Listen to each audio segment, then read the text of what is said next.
¿Cómo están? Buenos días. Hola Juanita, perdón, es que estaba muteado y como que no encuentro mi mouse cuando estoy compartiendo pantalla.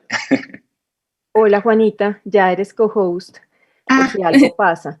listo, perfecto, estoy pendiente. Hola Juanita, Entonces, gracias por venir.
listo, vamos a dar inicio a nuestra clase abierta. Buenos días a todos y todas. Pues gracias a quienes están acá, gracias a todos los estudiantes de la Facultad de Ciencias Económicas y a las demás personas que se vayan vinculando a nuestra transmisión. Y básicamente lo que queremos hacer hoy es conversar. Y uno de los temas que nos nos mueve desde que inició el paro es las implicaciones de los movimientos estudiantiles. Y hablando con los profesores John Mauro Perdomo y Eric Pinzón, pues pensábamos que podríamos también contribuir a hacer una reflexión alrededor de cómo se entienden o cómo la disciplina económica es capaz de retomar los movimientos sociales, tanto desde una perspectiva teórica como desde una perspectiva de la historia económica. Es decir, dónde están, si realmente los hemos utilizado en la teoría y cuáles son los retos también al hablar de movimientos sociales hoy en día. Entonces, pues lo que vamos a hacer hoy es una breve introducción. Cada uno de nosotros va a presentar uno de los enfoques del tema de los movimientos sociales y el lugar en nuestra disciplina. Y luego lo que queremos hacer es conversar, es decir, cambiar un poco el formato de una clase magistral o de una charla, porque creo que para nosotros también es un proceso de reflexión y de pensarnos un tema que no es tan evidente en la economía.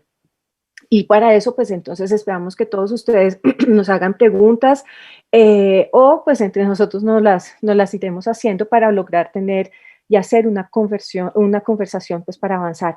Entonces, sin más, pues le doy la palabra a Eric Pinzón que inicia, luego sigo yo y finalmente finaliza esta primera parte el profesor John Mauro Perdomo. Gracias y le damos la palabra a Eric. Listo, Juanita, muchísimas gracias. De verdad que pues estoy muy contento de que finalmente hubiéramos podido organizar esta clase que como dices tú, Juanita, pues es necesariamente un proceso de reflexión, no es, digamos, no son preguntas totalmente evidentes.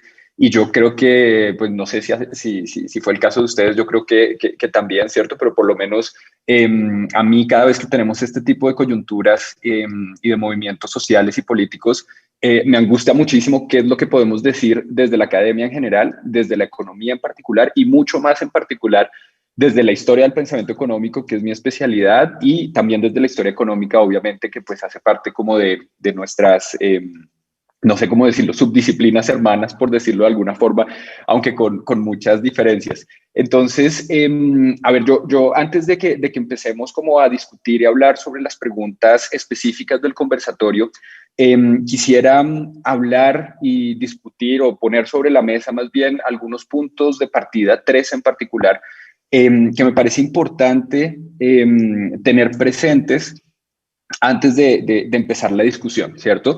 Entonces, digamos, hasta cierto punto, algo de lo que vamos a presentar, yo creo que de forma común, uno de los puntos comunes, tiene que ver con que a pesar de esas dificultades que tenemos desde la academia de poder responder a los movimientos políticos, desde la academia y desde la economía, sí se han hecho algunos esfuerzos y sí se pueden evidenciar ciertas influencias y ciertos cambios que han sido, digamos, la consecuencia hasta cierto punto de algunos movimientos políticos y sociales, ¿cierto? Pero en ese sentido, entonces, el primer punto que yo quisiera poner de manifiesto es que la economía es y ha sido necesariamente siempre economía política, ¿cierto? Que la economía desde sus inicios y a lo largo de toda su historia tiene un componente político fuerte que va a estar reflejado en diferentes maneras. Por un lado, la ciencia como tal, ¿cierto? La ciencia económica, la disciplina económica, va a estar permeada por ciertos aspectos culturales, sociales, sociológicos también, ¿cierto? Y políticos. Y esos aspectos van a verse reflejados también en la manera en que nosotros vamos a organizar nuestra disciplina, ¿cierto?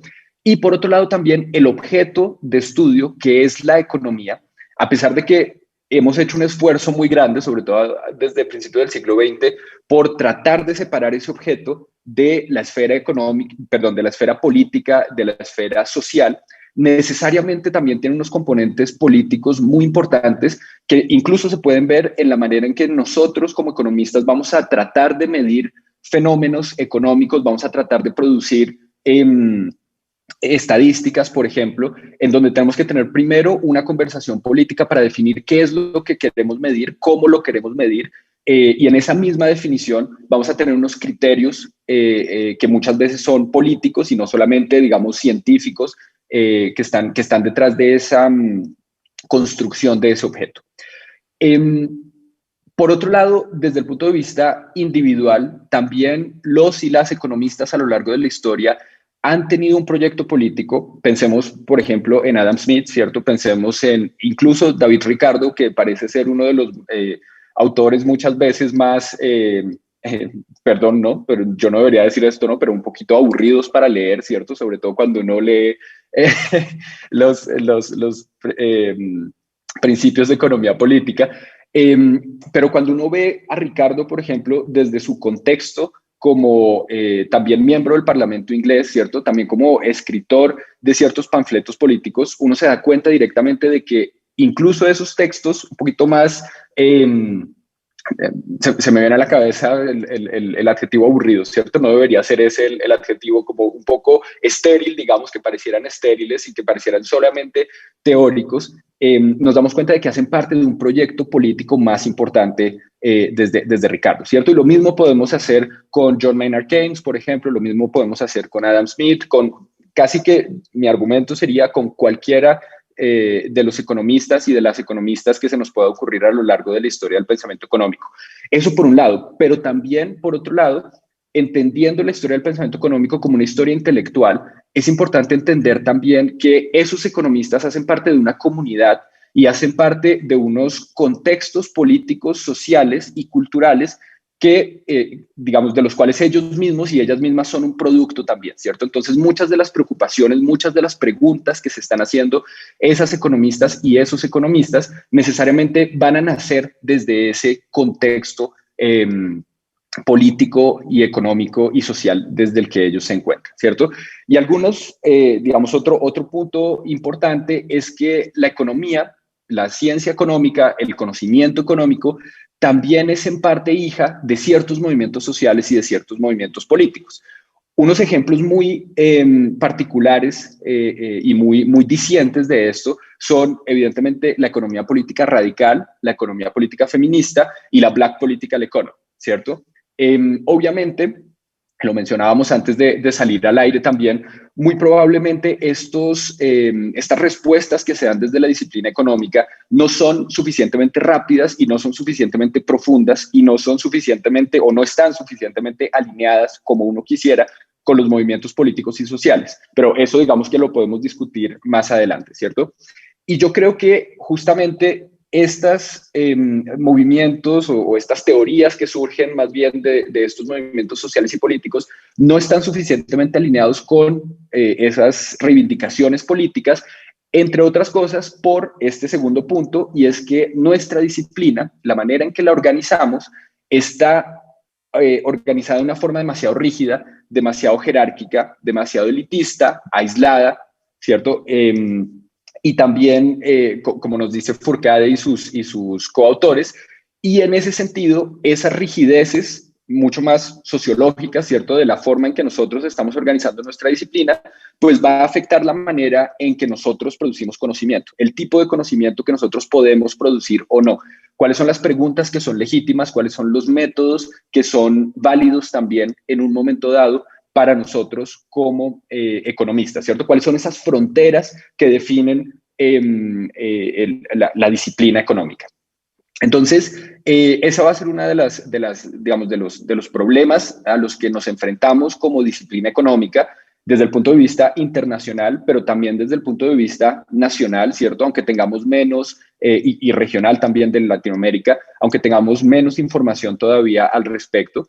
Y por también, además de esa jerarquía, de ese aspecto elitista, de ese aislamiento de la disciplina, tenemos un problema con la forma en que funciona el mercado laboral de nosotros, los y las economistas, sobre todo dentro de la academia, pero probablemente también esto sea cierto para los y las economistas profesionales, ¿cierto? Y es que ese mercado laboral reproduce ciertas dinámicas de discriminación, como lo muestra Alice Wu en su paper de 2017, en particular de discriminación de género, ¿cierto? Entonces, dentro de todos estos problemas que presenta la disciplina, yo quiero resaltar algo que ustedes ven que está ahí en negrilla también, que, digamos, se puede ver un poco como problemático desde otros puntos de vista, ¿cierto? Visto sobre todo desde otras disciplinas y visto sobre todo desde nuestra coyuntura y desde la actitud que muchos economistas en Colombia tuvimos o tuvieron en las últimas semanas con respecto a la reforma tributaria, ¿cierto?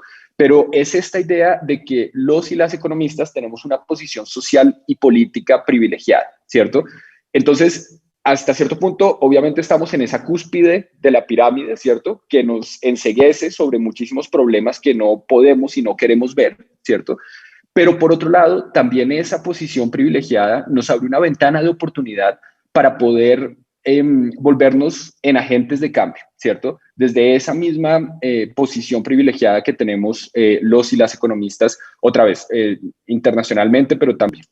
Y el tercer punto con el que me gustaría comenzar, y me estoy alargando un poquito, voy a tratar de ir más rápido, es que justamente a pesar de ese carácter excluyente propio de la academia, que no es solamente de la economía, sino de la academia en general, la economía también ha logrado transformarse varias veces para poder incluir otras ideas, otros argumentos, otros métodos, otros temas de investigación, otras preguntas e incluso también poco a poco otras personas para que entren justamente a la conversación, ¿cierto? Otra vez, seguramente esto no ha sido hecho de manera suficiente, ¿cierto? Y podríamos mejorar muchísimo en ese sentido, pero hasta cierto punto sí hemos logrado hacer esto. Y justamente, digamos, estudiar un poco estas experiencias nos puede ayudar a pensar cómo transformar nuestra disciplina en este momento, en Colombia en particular, para hacerla justamente más incluyente, más relevante y sobre todo para hacer lo que les mencionaba hace un momento, tratar de convertirla en una herramienta de transformación social efectiva.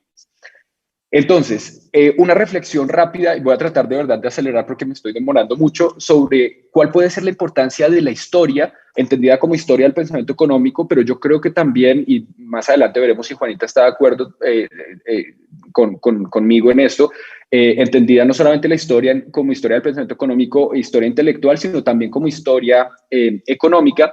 creo que la historia nos permite por lo menos hacer 5 cosas y probablemente nos permita hacer muchas más. Ya más adelante hablaremos de esto, ¿cierto? Lo primero es problematizar categorías, creencias, supuestos, teorías, valores que nos parecen fijos, pero que al mismo tiempo parecen ser demasiado simplistas muchas veces, o cosas que parecen ser demasiado obvias en nuestra cotidianidad, ¿cierto?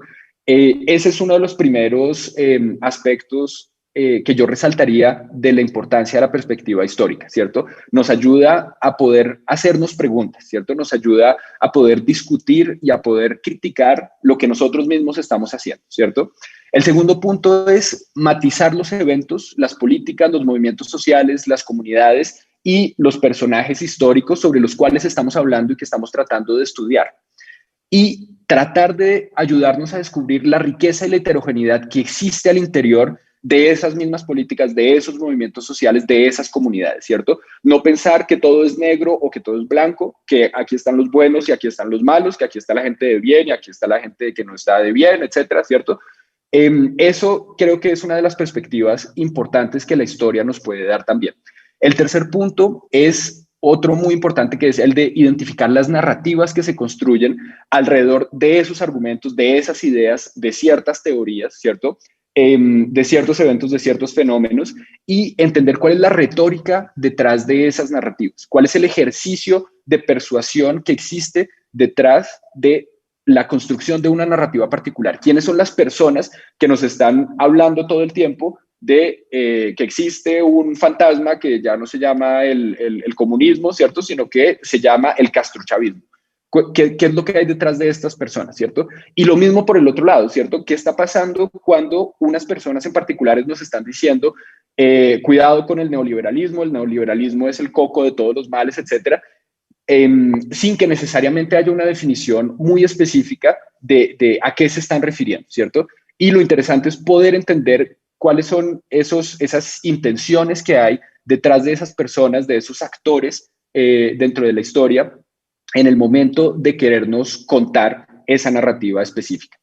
El cuarto punto es el de poder recuperar a partir de la historia, o la historia nos permite poder recuperar el lugar en la historia y visibilizar otros eventos, otras preguntas, otros temas, otros personajes, otros movimientos que han sido excluidos de eso que se puede llamar la narrativa estándar, ¿cierto? Y que en sí mismo me parece que es un acto absolutamente político de parte de la historia. Creo, uno de los actos más políticos que puede tener la historia es el de crear una propia narrativa, ¿cierto? O pues una propia narrativa, no, crear otras narrativas, ¿cierto? Cualquiera que sea, ¿cierto? Digamos que eso va a ser uno de los puntos más políticos que podemos hacer, creo yo, desde la historia, que obviamente no es inmediato, ¿cierto? Otra vez, para volver a ese punto crítico de la falta de velocidad en la reacción de parte de la academia, pero que igualmente puede ser muy poderoso, ¿cierto? Y el quinto principio, el quinto punto tiene que ver con la posibilidad de aplicar el principio de reflexividad, ¿cierto? O sea, todo esto que estoy diciendo, ¿cómo lo aplicamos nosotros mismos a esa situación en la que estamos viviendo? Yo creo que estos 5 puntos, digamos, no son solamente específicos a los y las historiadoras, sino que tiene que ver con economistas que podamos o que puedan tener una perspectiva histórica y que puedan también aplicarse este tipo de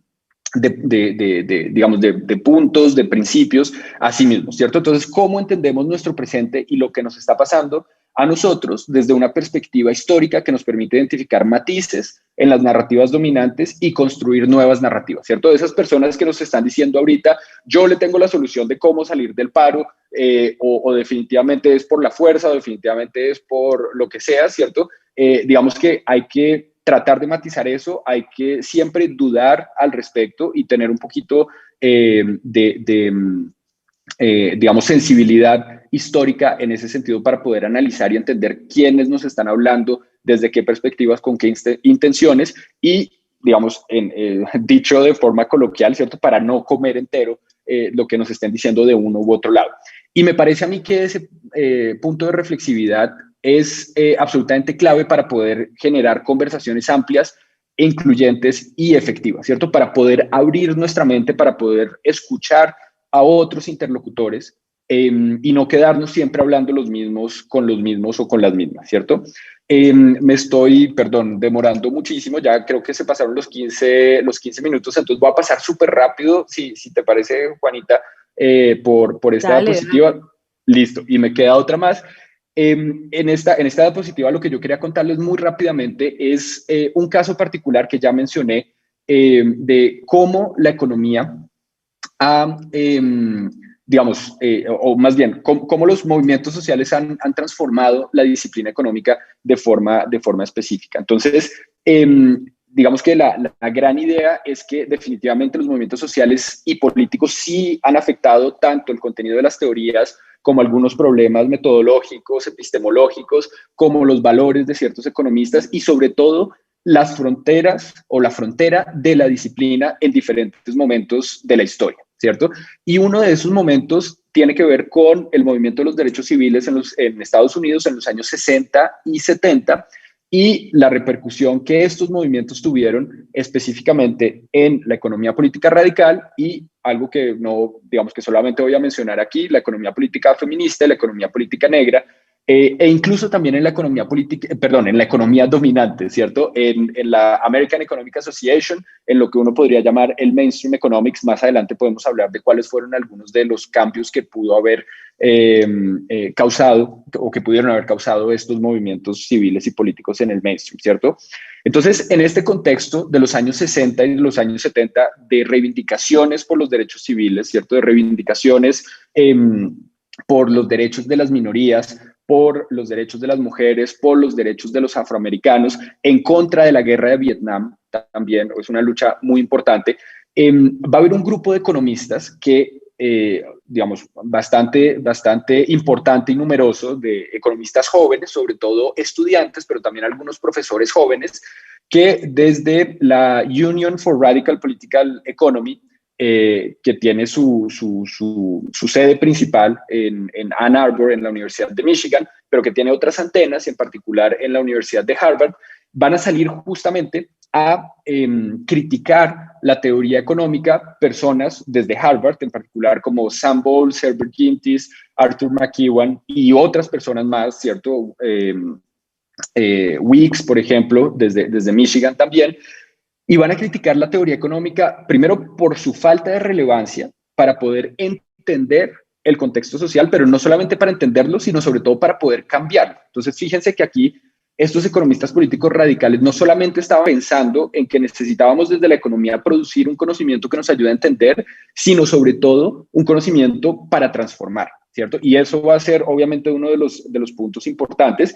Y nos van a decir desde la teoría económica de los años 60, no estamos pensando la discriminación, no estamos pensando el racismo, no estamos pensando la pobreza, que eran obviamente los problemas más importantes que tenía Estados Unidos en ese momento. Ustedes recuerdan, Estados Unidos estaba sumido, digamos, en unos problemas políticos, en unos problemas de violencia política también, con asesinatos de líderes muy importantes, incluso el presidente de Estados Unidos fue asesinado, Kennedy, ¿cierto? Entonces, todos estos problemas los estaba haciendo hasta cierto punto un poco de lado la economía.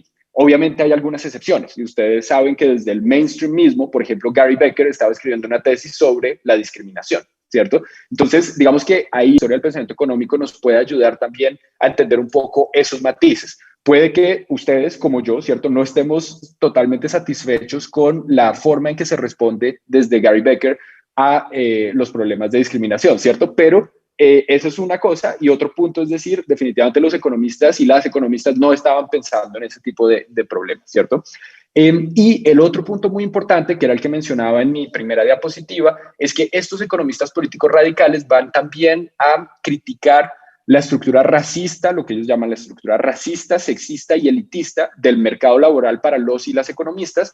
Y en gran parte, gracias a estas críticas, va a haber un cambio en la organización de la American Economic Association para crear un mercado formal, un mercado laboral de la American Economic Association, que hoy conocemos como la Job Openings for Economists, la Joe List, que tiene una cantidad de problemas y que, entre otras cosas, tiene la creencia muy de los economistas y las economistas de ciertos economistas de esa época, de decir, si creamos un mercado formal y perfecto, el mercado va a resolver todos los problemas de discriminación y todos los problemas que queramos, ¿cierto? Y vamos a ser muy eficientes en la manera de contratar personas. Obviamente podemos estar o no de acuerdo, ¿cierto? Pero por lo menos existen esos mecanismos muy concretos que fueron creados desde la disciplina para poder tratar de mitigar estos problemas de discriminación, ¿cierto?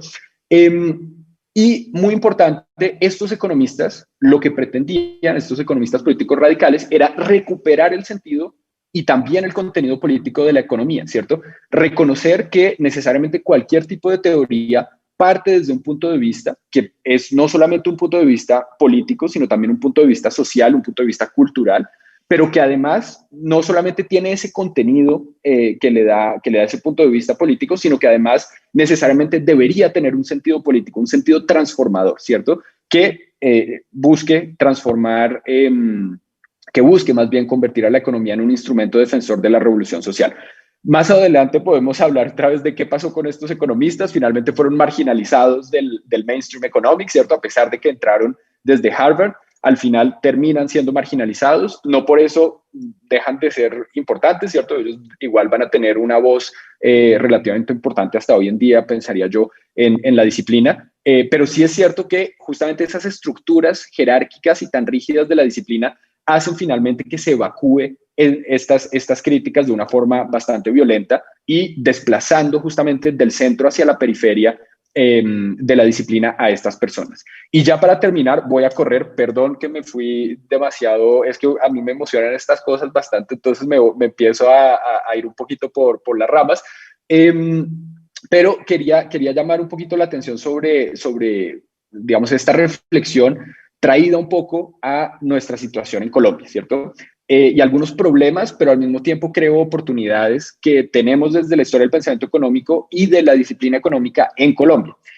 El primer problema muy importante es que realmente no conocemos la historia del pensamiento económico en el país, con muchas excepciones, y se están haciendo muchos trabajos al respecto. Obviamente aquí es necesario hacer ciertos los matices de los que les estaba hablando, pero a grandes rasgos no la conocemos muy bien y tampoco la enseñamos, ¿cierto? En nuestros cursos realmente. Y no sabemos entonces, por ejemplo, a quiénes estamos excluyendo y a través de qué mecanismos específicos. Entonces, muchas veces, desde lo que conocemos en este trabajo, por ejemplo, acerca de la disciplina, de la sociología de la disciplina, nos quedamos un poco con las categorías que nos están dando los y las autoras que están trabajando en estos temas desde Europa y sobre todo desde Estados Unidos, ¿cierto? Y estamos trabajando con las mismas categorías más o menos, obviamente con algunos matices, ¿cierto? Pero como si ser afroamericano en Estados Unidos significara lo mismo que ser miembro de una comunidad negra o de una comunidad raizal en Colombia o indígena o ser parte de los campesinos, etcétera, ¿cierto? Entonces, digamos que ahí nos hace falta un trabajo muy importante y donde está todo por hacer, ¿cierto? El segundo punto es que no tenemos análisis sistemáticos tampoco sobre la manera en que enseñamos economía, aunque ahí también hay unas excepciones importantes y ustedes saben que, entre otras cosas, Juanita también ha estado trabajando últimamente bastante en esto, ¿cierto? Junto con Yesenia y junto con Pilar también, con Pilar Torres. Entonces, digamos que ahí se están haciendo cosas y no es que no sepamos absolutamente nada, ¿cierto? También hay una literatura detrás, pero digamos, nos hace falta también entender cómo es que se produce el conocimiento económico en general desde América Latina y desde Colombia, ¿cierto? Más allá formal e institucional. ¿Qué otros tipos de conocimiento económico deberíamos y podríamos incluir y de saberes económicos deberíamos y podríamos incluir dentro de esa producción de conocimiento económico? Y entonces estos dos problemas limitan necesariamente nuestra capacidad de incluir otros tipos de saberes justamente, ¿cierto? Provenientes, por ejemplo, de las regiones de Colombia, que son las que en este momento se están despertando, ¿cierto? Pues siempre han estado despiertas, perdón, ¿cierto? Pero que están teniendo una voz muchísimo más visible, que las estamos escuchando muchísimo más, espero y creo que eso es cierto. Y tanto las regiones como de los movimientos sociales y los movimientos políticos digamos que nos están hablando en este momento, ¿cierto? Entonces, yo creo que necesitamos entender cómo está funcionando nuestra disciplina o cómo está mal funcionando nuestra disciplina para poder saber cómo hacemos para incluir otro tipo de saberes, que no sea siempre el mismo tipo de saber formal economista, ¿cierto?, del que estamos acostumbrados y que necesariamente tiene que ser en términos técnicos y en los términos técnicos que nosotros queremos y conocemos, ¿cierto? Sino que probablemente necesitemos poder abrir y nuestro pensamiento hacia otras regiones. Y entonces, 3 preguntas con respecto a esto, que también las dejo un poquito abiertas. ¿Qué debemos hacer para abrir la conversación a sectores más amplios y no quedarnos en discusiones puramente académicas? ¿Cómo valorar efectivamente ese conocimiento económico y esos saberes que se plantean desde esos otros, entre comillas, sectores sociales? Y tercero, ¿cuáles pueden ser las ventajas que nos ofrece nuestra disciplina en su estado actual para servir como una herramienta política de cambio social, que era lo que les mencionaba al principio, ¿cierto? Recordemos que la economía... No sé qué me está diciendo acá.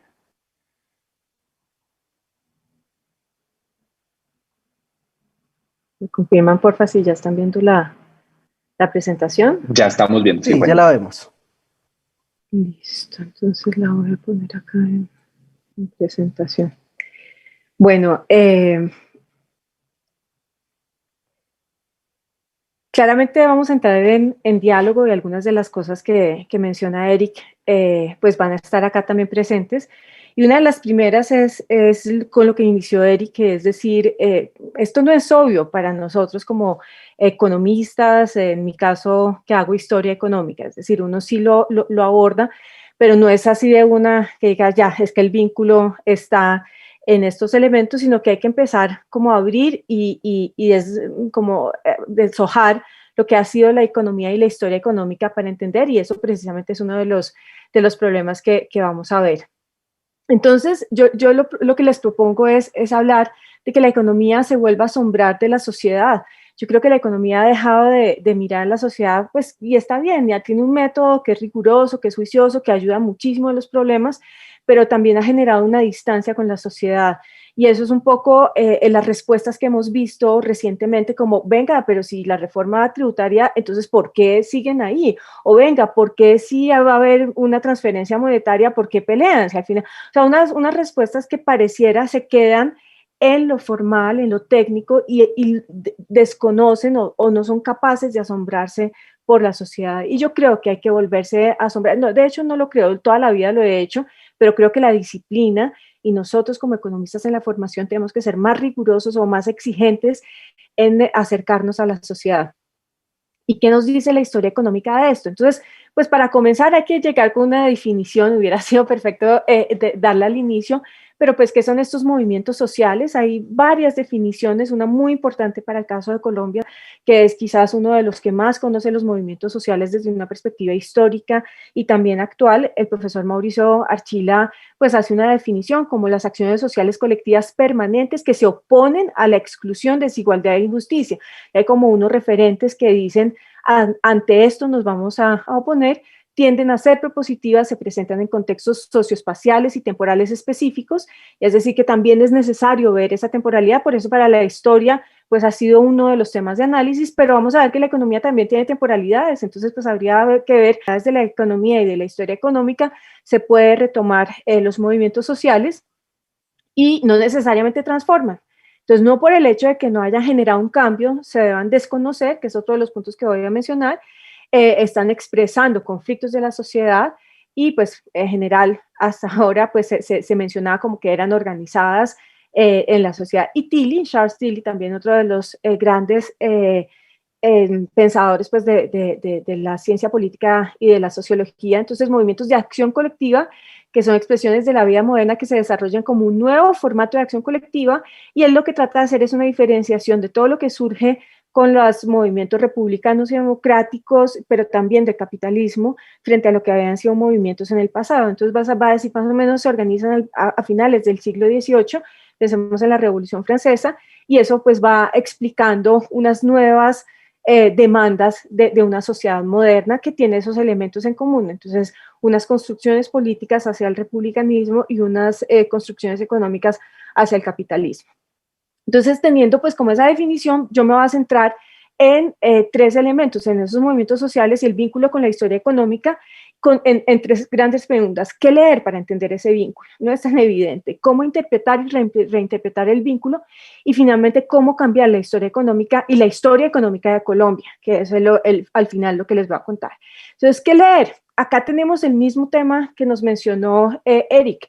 La historia económica hecha desde la economía, que es algo que se discute en las clases, pues básicamente se montó sobre la tradición, digamos, más fuerte. No es una ortodoxia en su totalidad neoclásica, pero trata de tomar muchos de esos elementos para decir, somos los economistas los que vamos a hacer la explicación de la historia económica y vamos a tratar de tener esos elementos fuertes de los supuestos económicos para entender los procesos y las transformaciones en el pasado. Entonces, en ese sentido, pues ya hay una manera, es un rechazo a otras corrientes de la historia y de la historia económica que también habían contribuido, pero entonces pues los economistas dicen, nosotros tenemos un método y tenemos una visión, y básicamente los movimientos sociales en la explicación de la economía, en la explicación del pasado y de las transformaciones económicas, va a estar presente cuando son una expresión de algún proceso económico. Y entonces, pues, ¿cómo se van a ver? En la temprana industrialización. Y ahí es donde aparece con fuerte ese referente, es decir, ¿qué hacen los movimientos sociales? Pues coinciden temporalmente con los procesos de industrialización y con una fuerza de trabajo que está conglomerada, que de pronto pues tiene una cohesión, que se identifica y que permite generar esos movimientos que van a tener implicaciones en la economía. Entonces, ahí está un punto, digamos que mientras no esté dentro de esos procesos económicos, han estado, pues no se observan en la historia económica. Los avances de la historia económica, como la criometría, pues, ¿qué es lo que van a hacer? Los van a mirar desde una perspectiva, primero, que se pueda contabilizar. Entonces, siempre que pueda yo tener un registro del número de eventos o de las razones de los eventos, pues los puedo eventualmente incluir en una regresión para ver si es una de las variables que causa o que puede explicar uno de los fenómenos que se quiera analizar. Entonces, ¿qué es lo que se ha hecho? Pues lo que se ha mirado, algunos trabajos, no son muchos, que tratan de mirar los efectos de largo plazo y de los movimientos sociales. Entonces, ¿cómo afecta en el tiempo y los movimientos sociales vistos desde una característica que son la represión y las actitudes políticas? Entonces, es una forma de decir de qué manera esto pues tiene efectos sobre las políticas públicas. Es un análisis de historia económica en la medida en que tienen una serie de tiempo larga que permite decir, no solo estoy mirando lo que los estoy mirando en el tiempo. Esa es. Sin embargo, tenemos que decirlo con mucha fuerza, y es por donde está entrando nuevamente los movimientos sociales, pues hay una tradición marxista. Y para el marxismo, pues el desarrollo de las fuerzas de producción del capitalismo pues genera esas fuerzas de cambio social que pueden movilizarse en forma de movimientos sociales. Entonces, parte de la lógica también temporal del capitalismo, pues incluye esos movimientos sociales como una fuerza que está moviendo al capitalismo, pero también a la sociedad. Sin embargo, acá hay un tema importante, y es que siguen estando en el marco de un capitalismo industrial, como una fase de desarrollo donde se van a expresar ciertas tensiones y va a dar origen pues a esos movimientos sociales que sabemos están movidos por el proletariado. Sin embargo, en las sociedades que han ido, ya nosotros no podemos hablar de un capitalismo industrial, sino que ha ido cambiando la organización de la producción. Entonces, ¿dónde queda el movimiento social? Si ya no hay una industria donde nos podamos identificar y ver, sino que las actividades económicas están inclusive dispersas, entonces se contrata en China no sé, la costura, en el otro lado la materia prima, en el otro lado la maquila, y entonces, ¿dónde queda esa idea que nos había dicho la economía y la historia económica estaba vinculada con un momento muy fuerte de la industria? Entonces también hay que repensar eso, porque nos quedamos como con unos conceptos que no son suficientes para entender el presente. Y Hobsbawm, que también es muy importante historiador, propone los tiempos y esas temporalidades del capitalismo asociados pues a los movimientos sociales. Y él va a decir, a mí me gusta mucho uno de los temas que él menciona, y es: tenemos dificultades. Los economistas tratan de ver esas temporalidades y dicen, bueno, hay unos ciclos, unos choques en algún momento que se observan por una caída en el precio o una caída, digamos, un incremento en el precio de los alimentos, una caída del salario y una caída en la calidad de vida. Y él pone en relieve y enfatiza en cómo medir eso, o sea, cómo me va a medir un agregado, que es finalmente un promedio nacional, sobre unas demandas que se están dando en ciertos sectores de la población. Entonces, también la medición es insuficiente, por más de que uno quisiera pararse como en un proceso agregado, al final la manera en la cual se está acercando desde la economía está desconociendo lo que puede estar ocurriendo si nos vamos a basar en estadísticas agregados. Y otros trabajos que hay que mirar, pues está Donatella de la Porta, que también hace un análisis, pero es desde la sociología y desde la política, Polanyi, pues también desde las ciencias sociales, importante también para la economía, y David Harvey, que también desde la historia, desde la geografía, están haciendo aportes a cómo entender esos movimientos sociales. Y entonces dicen, hay algo que permite entenderse en las sociedades industriales, pero también es necesario replantearse eso para sociedades que han ido cambiando prácticamente desde 1970. O sea que estamos tarde, porque 1970 pues son, ¿cuántos años? 50 años en los cuales la economía no ha reformulado sus conceptos para abordar este tema. En cualquier caso, está en la frontera de la economía y ahí pues coincidimos con Eric. Son temas que no están dentro ni siquiera en la historia económica, que también ha sido dominada por ese núcleo, sino que está en la frontera.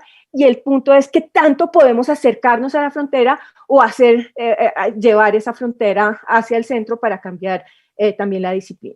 Entonces, interpretar y reinterpretar el vínculo, como les decía, se queda en los macroprocesos. Siempre que esté asociada a un proceso de crecimiento, de desarrollo que se pueda ver en el tiempo, y siempre que algo de eso haya estado vinculado a movimientos sociales, pues vale la pena entonces analizarlos. Y por otro lado, pues se queda, digamos, insuficiente en cómo abordarlo. ¿Qué es el movimiento? La marcha, ¿qué es el movimiento? La duración, la intensidad, o entonces inventémonos un índice. Y ahí es donde pues también vemos algunas dificultades y entonces pues han tratado de hacer índices de insatisfacción social que tratan de medir algo para poder dar cuenta de esas movilizaciones sociales. Lo otro que tratan de mirar es los cambios en intereses y actitudes de las personas y finalmente piensen ustedes en los intereses burgueses como algo muy importante. Entonces esa idea que empieza a fortalecerse pues va a aparecer en la historia económica y trata de ver a las organizaciones. Entonces son movimientos que están organizados en sindicatos o en organizaciones como un correlato de ese capitalismo industrial. Entonces es una lectura, como vemos, pues insuficiente, que puede tener reacciones de corto plazo y reacciones de largo plazo. ¿Cómo más? Pero como les decía, estas premisas son insuficientes. Estas premisas están primero pensadas no desde la economía, sino que están pensadas desde las teorías de movilizaciones sociales que de alguna manera pues se asocian a la economía y son unas premisas insuficientes para entender el presente. Entonces, en el pasado nos pueden ayudar a ver otros cambios, pero para entender la actualidad pareciera que no son suficientes porque parten de 3 elementos que no se están cumpliendo en este momento. Y es uno, pues que haya una oportunidad política, entonces una representación vinculada a unos partidos o unas organizaciones tradicionales que den también ese apoyo y esa voz. Por otro lado, pues que hay una movilización de recursos, que pueden ser recursos económicos o culturales también, y hay un proceso como de enmarcamiento dentro de una crisis. Entonces, lo que querían hacer, pues como la idea de la tributaria que están marcando, y un momento a otro, pues nos dimos cuenta que son muchas otras cosas. Entonces, esa forma de acercarse a los movimientos sociales también es insuficiente y es necesario replantear. Y entonces en este replanteamiento el trabajo de Donatella de la Porta es bien interesante, o sea, hace, digamos, como un análisis de qué se debería empezar a mirar. Y lo que ella propone, que es pues retomando muchísimos otros autores, es que debe mirarse pues en 3 elementos, ¿no? Entonces en el largo plazo, como unos cambios estructurales, hay unas demandas por esos cambios estructurales, o que el capitalismo y el desarrollo que ha tenido, pues está empezando a exigir esos cambios y se van a observar en los movimientos sociales, que hay unos ciclos que son dinámicos, entonces, que son esas recesiones, esas caídas y crecimientos y recesiones, y en esos ciclos que no necesariamente es estructural, sino que puede ser de mediano plazo, también se van a observar movimientos sociales y finalmente de corto plazo que pueden ser unas olas que se están explicando no solo por temas económicos, sino también por otro tipo de asuntos. Y en esto pues hay tres autores que ella propone y yo les propongo releer para entender. Primero es volver a leer a Polanyi. Karl Polanyi pues tiene esta idea del doble movimiento que de alguna manera iba a llevar en esa extensión del capitalismo a una presencia más fuerte del Estado en respuesta a lo social. Es decir, él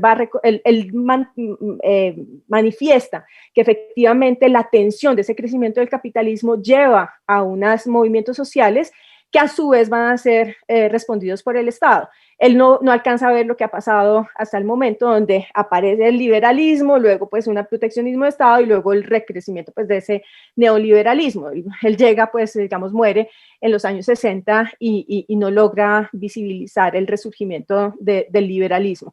Entonces, ahí están la expresión social como una forma de reconocimiento que se tiene que entender en términos del cambio estructural. Para él es importante esa visión de largo plazo. Luego, pues está el trabajo de Harvey, que tampoco es economista, pero que es una lectura que nos ayuda a la economía, y es entender esa dinámica de acumulación y desposesión.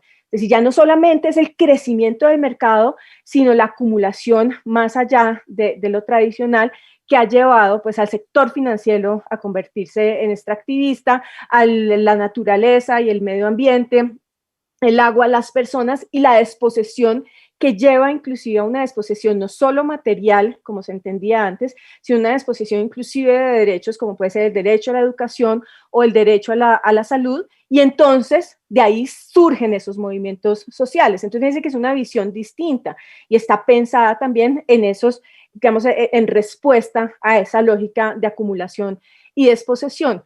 Y finalmente, la visión de las olas, que es, digamos, un poquito más favorable, porque así hay como hay movimientos que expresan un inconformismo, pero en un ambiente no de tensión económica. Entonces piensen ustedes en movimientos contra la represión a la población afro, contra represión a las mujeres, no necesariamente están enmarcadas dentro de una situación económica, sino que son unos hechos que están mostrando otro tipo de inconformidades. Entonces, pues hay una idea de que hay unas olas dentro de los movimientos y en algunos casos están simplemente expresando momentáneamente y en algunos otros puede ser respuesta a temas económicos, entonces la caída del salario, una inflación, pero no todos entran dentro de la lógica económica. Entonces también hay que mirarlos desde el punto de vista de que están ahí presentes. Ahora bien, entonces, ¿cómo incluirlos en la historia económica en general? Pues lo primero es que nos toca volver a hacer una lectura de la sociología y de la antropología económica para entender mejor pues cómo lo habían abordado en el pasado. Es decir, la economía trata de explicar y trató de volverse como muy cerrada frente a la mirada al pasado. Entonces nos interesa la mirada de largo plazo, nos interesa ver cómo se asignaron los recursos en el pasado y para eso en la medida que tengamos unas series de tiempo pues vamos a poder llegar a ese tipo de respuestas. No, el punto es necesario en algunos casos sin que pueda ser cuantificado volver a una lectura. Entonces, primero es a qué sociedad queremos estudiar. Y si estamos pensando en sociedades como las nuestras en América Latina, parece que tampoco esas visiones entre industrialización y postindustrialización son suficientes. Entonces, ahí es donde ha estado pues buena parte del desarrollo de los movimientos sociales. Entonces, la pregunta es, ¿qué podemos hacer en América Latina? Y respondamos a sociedades como las nuestras. Lo primero, lo segundo, pues que también lo había mencionado Eric, reconocer la dificultad de las generalizaciones. Entonces, en este caso, pues hacia una economía más local, pero no por esto menos rigurosa. Si bien pues ayudan a interpretar, no calzan, o sea, no cuadran para cualquier circunstancia, y la propuesta es mantenernos en los macroprocesos, está bien, ayuda a entender el largo plazo. Volver a la microhistoria, a los pequeños eventos donde hay gente y donde hay cultura, y cultura son creencias también que ayuda a interpretar la forma en la cual ocurre en cada sociedad. Desdoblar las estadísticas, es decir, saber hasta dónde llega una estadística que dice el salario es bueno, es que el salario mínimo en Colombia es altísimo, ese tipo de afirmaciones que son durísimas. Entonces, ¿por qué están diciendo eso? O porque no entendemos que muchas personas se sienten insatisfechas con eso que un economista le dice a uno, es que es altísimo el salario mínimo en Colombia. Entonces, yo creo que las estadísticas no nos están dando cuenta de lo que está ocurriendo, y por eso el camino de Hobsbawm es tremendamente importante: criticar y ser duro con estas estadísticas y reconocer las voces, volver a escuchar a la gente. Y ese es el camino de Molano, Alfredo Molano, pues, que nos ayuda a saber que escuchando podemos entender un poco mejor y volver a la cultura. Entonces, si pensamos en nuestras sociedades, pues, que tienen informalidad, desigualdad, pobreza, desempleo, no oportunidades y represión, tenemos una combinación que debería analizarse también a la luz de esto. Y ya muy rápidamente voy a decir, ¿y esto y en Colombia qué? Colombia hemos hecho exactamente lo mismo que ha hecho la disciplina en general. Hemos mirado los movimientos sociales desde el efecto que han tenido en el macroproceso. Entonces, ya sea que cambia la legislación laboral, pensemos en los años 20 y particularmente la masacre de las bananeras y los efectos en la reforma laboral en los años 30, o en los años 70, que hay un efecto muy pequeño desde el punto de vista económico, y es que aumenta nuevamente el salario mínimo, pero tiene unos efectos que a la economía pareciera que no les importara, la represión. Entonces, hay una mirada que se para muy dentro de la lógica de que en Colombia los movimientos sociales para los economistas y para la historia económica están vistas en la capacidad que tienen de afectar o respuesta a esos macroprocesos. Y ya para terminar, entonces digo, yo sí creo que hay que incluir y tenemos que ser críticos de nuestra historia económica. El primero, que son temas urgentes para mí, o sea, es analizar el efecto de las movilizaciones sociales y específicamente en la represión en economía. Yo creo que eso nunca lo hemos analizado. Los economistas no vemos por ahí. Y yo sí creo que detrás de esa frase "el país va bien" o "la economía va bien, el país va mal", que ha sido, pues, que explicó por lo menos desde 1950 la economía, también hay algo, y es que gracias a la represión la economía ha ido bien. O sea, eso no es solamente un tema de estabilidad macroeconómica, que es con la que sacan pecho a decir hemos tenido un juicio y una ortodoxia macroeconómica. Yo creo que lanzo esa hipótesis. La represión también ha ayudado a esa fórmula, pues, digamos, tan difícil de nuestro país. Entonces, por un lado, yo creo que nos toca volver a mirar eso. Y si pensamos en Colombia, nosotros hemos tenido grandes movilizaciones sociales en el siglo XX. Entonces, pensamos en el 28, en el 29, en la dictadura militar. Luego, con el asesinato, pues, de las marchas antes de la dictadura militar, las marchas que organizó Gaitán, luego la dictadura militar, luego la que tumba la dictadura militar y la del 77, que son esas emblemáticas. En todos los casos, una de las respuestas fue la represión. O sea, más allá del efecto económico, en términos de políticas públicas o sociales. Y yo sí creo que nos toca volver a abrir esa caja que es incómoda, pero que toca, y es hasta dónde, si lo hay. De pronto la respuesta es no pasa nada. Pero en esas que les estoy contando, la respuesta fue la represión, llámese Estatuto de Seguridad o llámese la misma dictadura después del asesinato de Gaitán. Y la otra es entender las movilizaciones en una sociedad actual. O sea, nosotros tenemos que ser capaces de crear nuestro set de herramientas que explique nuestra sociedad, que pues obviamente se basa en algunas de los elementos conceptuales, pero la nuestra no es necesariamente postindustrial. O sea, yo me niego a creer que Colombia sea una sociedad postindustrial. Yo creo que es más bien informal, extractiva, en muchas cosas precapitalista, en muchas otras capitalista. O sea, es una cantidad de matices que es necesario remirar y ver eso en el largo plazo. Y con eso termino. Gracias.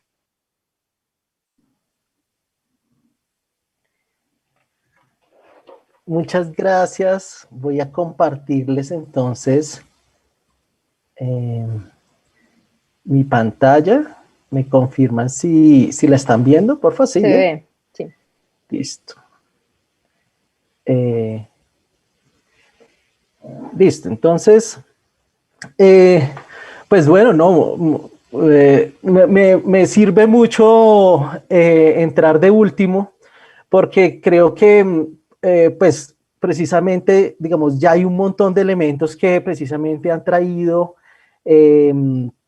Eric y Juanita, y aquí pues digamos me queda un poco más fácil como capitalizar precisamente esos avances y esas propuestas y esas ideas en lo que les quiero contar. Entonces, lo primero es referirme pues al hecho de que yo voy a hablar entonces un poco de cuál ha sido el lugar de los movimientos sociales en una, y esto es importante, es en una partecita muy específica, digamos, de la teoría económica y de la teoría económica reciente. Y creo que complementa bien, digamos, un poco las preocupaciones y los puntos que han mencionado antes Eric y Juanita, para dar cuenta también de la reflexión que hacemos como economistas al respecto. Entonces, digamos, quisiera arrancar con esta imagen que se ha vuelto, digamos, icónica por el lugar, por el monumento que se pone allí, digamos, también por el lugar de la ciudad donde esto ocurre.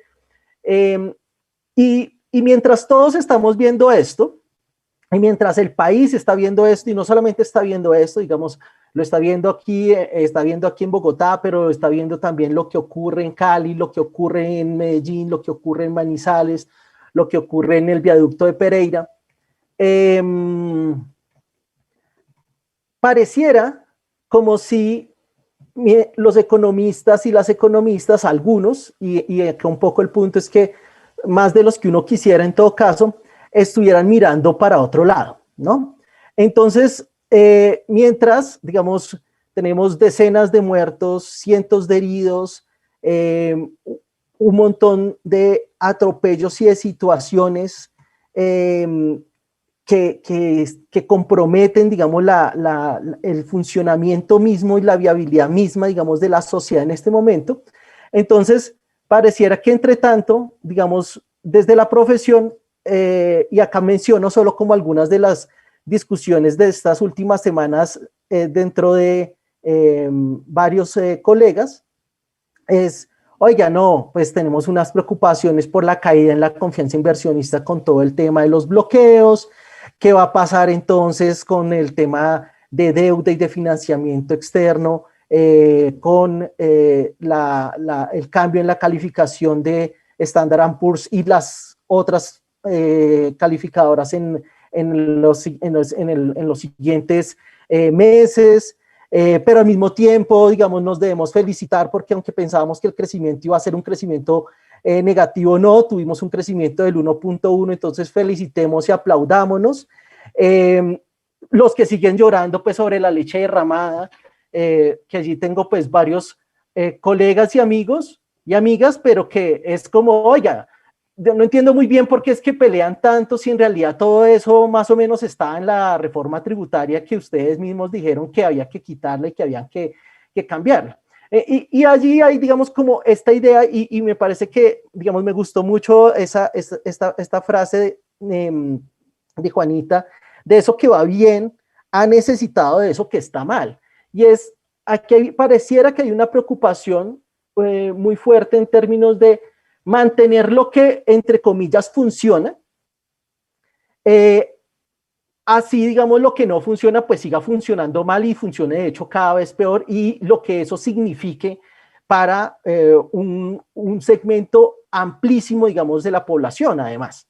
Y así no fuera, y esto es importante, así no fuera un segmento amplio de la población. Entonces, digamos, mientras que un poco la profesión está mirando y pareciera muy preocupada por estos asuntos,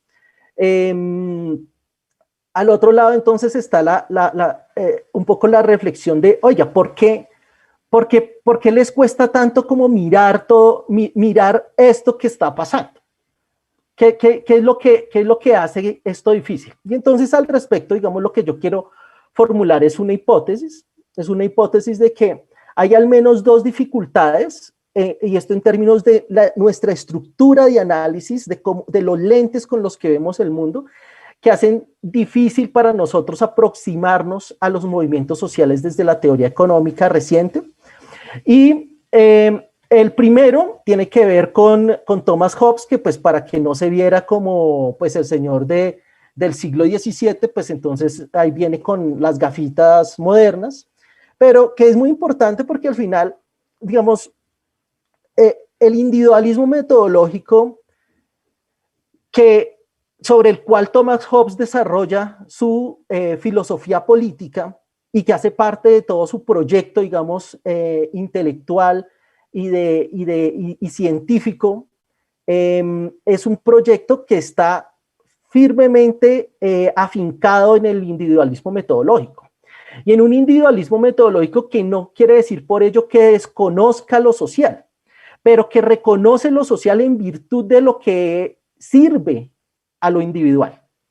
Y en virtud también de cómo eso social además establece una relación, por ejemplo, en términos de rivalidad, también de uso de la violencia, porque este es un individualismo metodológico y es una construcción de filosofía política que va a estar mucho más cerca, digamos, de las posiciones también, digamos que, como lo ha mencionado también Eric antes, digamos, de querer influir sobre el príncipe, de influir sobre el gobernante, y en esa medida, digamos, nosotros tenemos una visión, una construcción teórica predominante, no voy a decir que es la única y que no hay otras que tengan otros matices, pero digamos que predominantemente ha abrazado el individualismo metodológico. Y esto no solamente lo ha hecho en la economía, esto digamos en otras disciplinas sociales también ha pasado, y eso es importante decirlo. Y en virtud de eso, entonces los problemas económicos, y esto digamos también es muy hobbesiano, lo social es un espacio que casi se vuelve un espacio inmediatamente mercantil, porque es el espacio en el que haciendo intercambios y transacciones, entonces satisfacemos nuestras necesidades y mantenemos, digamos, nuestro ímpetu vital allí. Y entonces esto lo que significa, digamos, para la construcción del análisis económico es que los problemas y los conflictos sociales los traducimos en un problema de transacción económica. Y en esa medida entonces está esta postura, digamos, que ha hecho carrera de Ava Lerner, que es más una denuncia, no es una posición, digamos, sino es más bien que nos quiere poner el espejo al frente y decir, mire, en economía hemos un poco diluido los problemas políticos, volviendo los problemas económicos. Y en esa medida, y en la medida en que la visión de cómo funciona eso económico es una visión de equilibrio, que es además un equilibrio que en principio es neutral en términos de las diferentes posiciones políticas que se tenga y esto, entonces hay ya de arranque una dificultad para los economistas y las economistas de comprender los movimientos sociales, porque tenemos entonces la conjugación de un mundo que lo hemos aprendido a ver a través de una visión individual, no colectiva de movimientos, y por otra parte, a partir de una visión en la que el mercado y la sociedad se organiza exitosamente y se representa eso a través de equilibrios, que como sabemos es lo que estudiamos ampliamente, digamos, durante la carrera. Y por lo tanto, nos cuesta entonces ver cuando eso no cuadra, ¿sí? Porque no tenemos tampoco otras visiones necesariamente tan bien desarrolladas y fundadas y difundidas en la profesión, aunque las hay.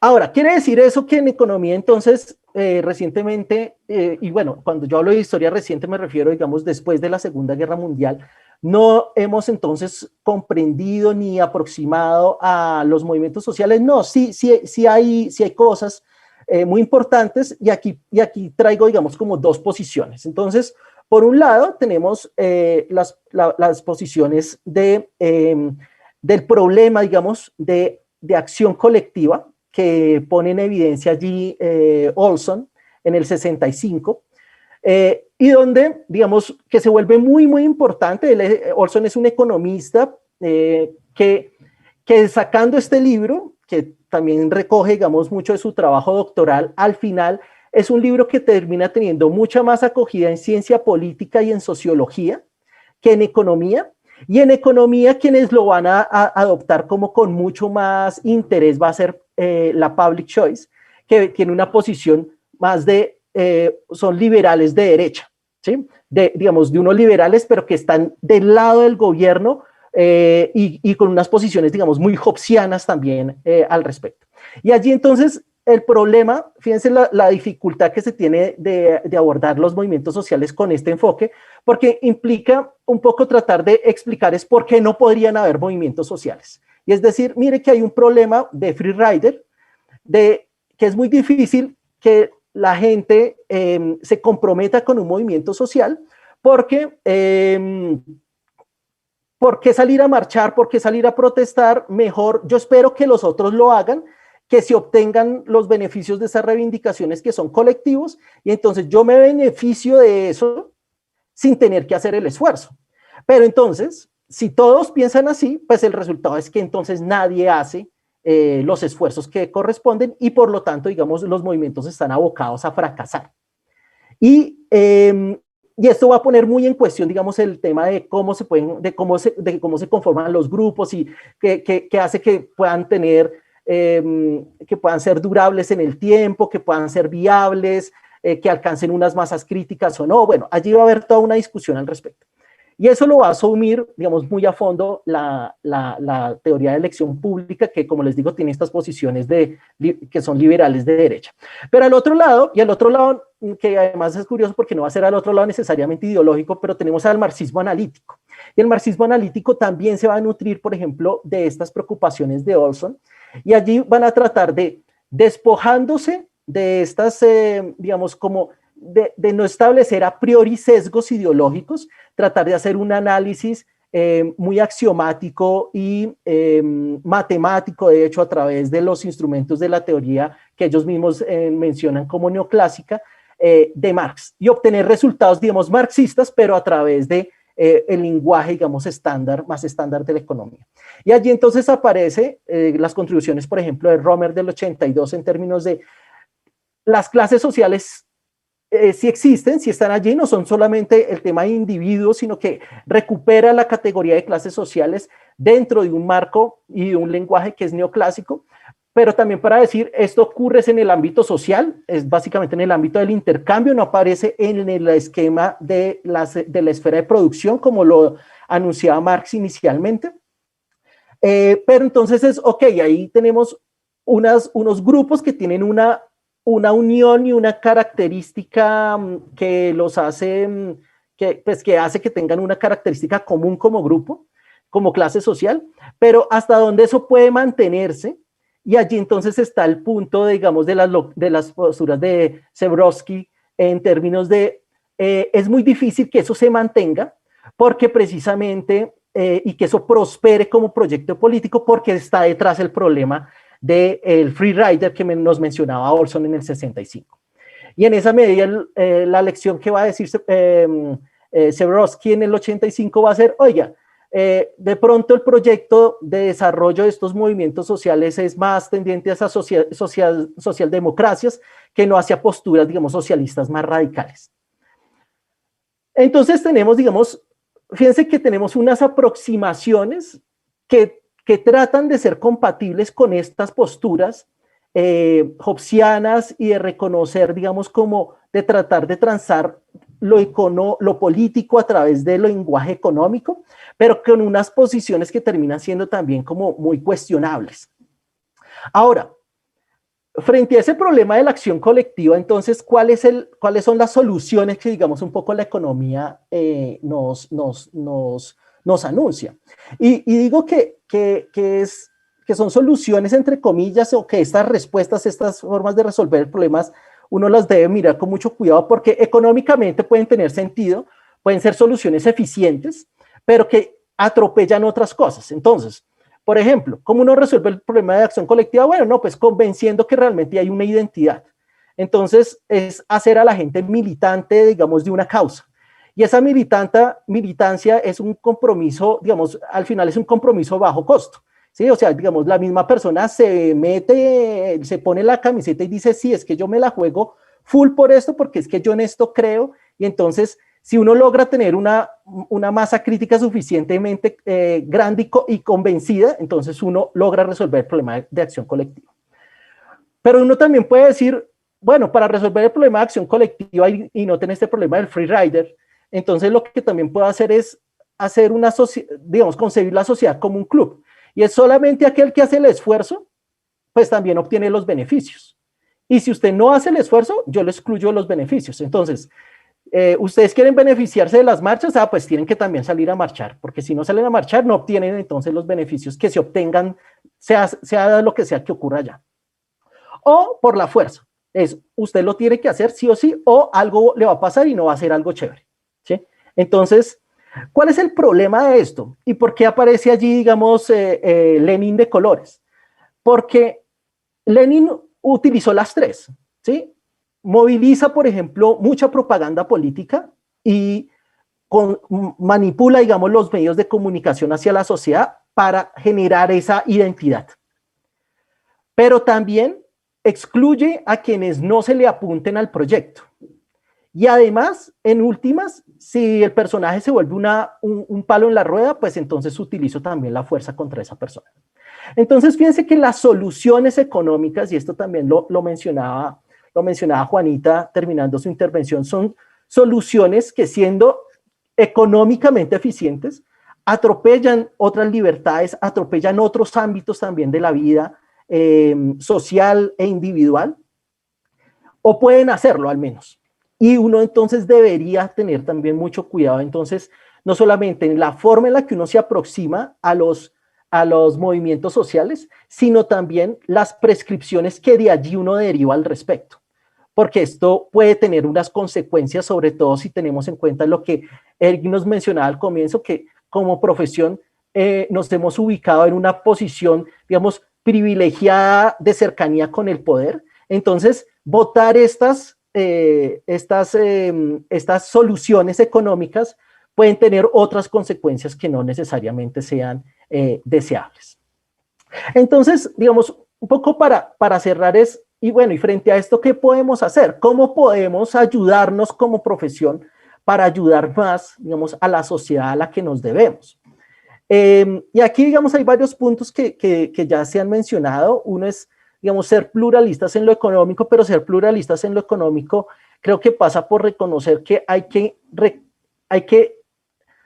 asumir en pie de igualdad a las demás posiciones económicas, que no es solamente decir, ay, sí, bueno, vamos a hablar un poquito de otras teorías y ya, sino no, entender que en pie de igualdad estamos discutiendo los problemas.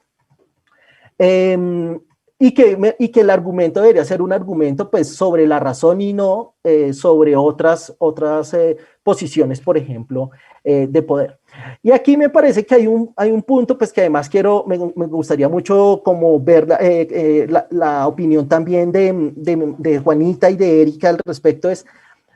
Nos toca abrirnos más hacia las otras disciplinas, hacia la sociología, hacia la antropología, hacia la historia, hacia la ciencia política, pero también allí el problema es un problema de lenguaje, o sea, ¿cómo establecemos un lenguaje que nos permita al mismo tiempo hablar entre nosotros como economistas al interior con más o menos fluidez y que las ideas circulen, pero también cómo tenemos un lenguaje que nos permite también interactuar con las otras disciplinas? Y ese es un problema que nosotros desde la misma enseñanza no hemos resuelto y que en la práctica profesional pues tampoco se tiene.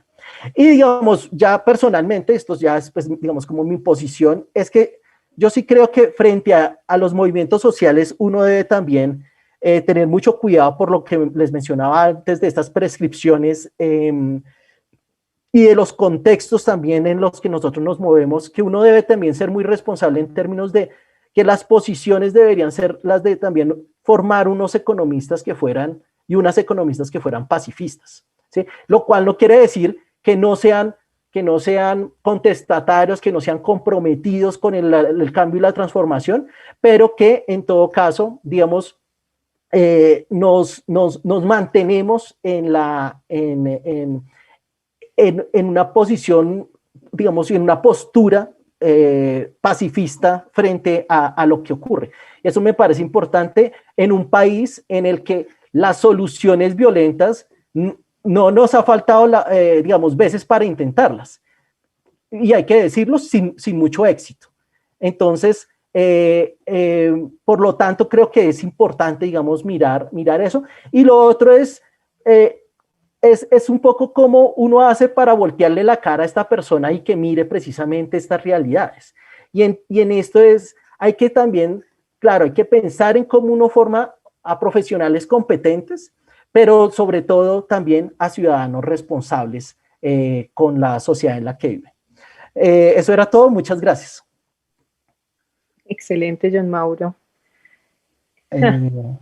No, pues acá hay una cantidad no tenemos preguntas todavía, entonces creo que podemos comenzar el diálogo y yo voy a comenzar, me voy a tomar la palabra porque está buenísimo y quiero decir una cantidad de cosas y acá hay una preocupación que es muchísimo más grande que los movimientos sociales y la economía, y es la economía en general. O sea, ¿qué le está pasando a la disciplina?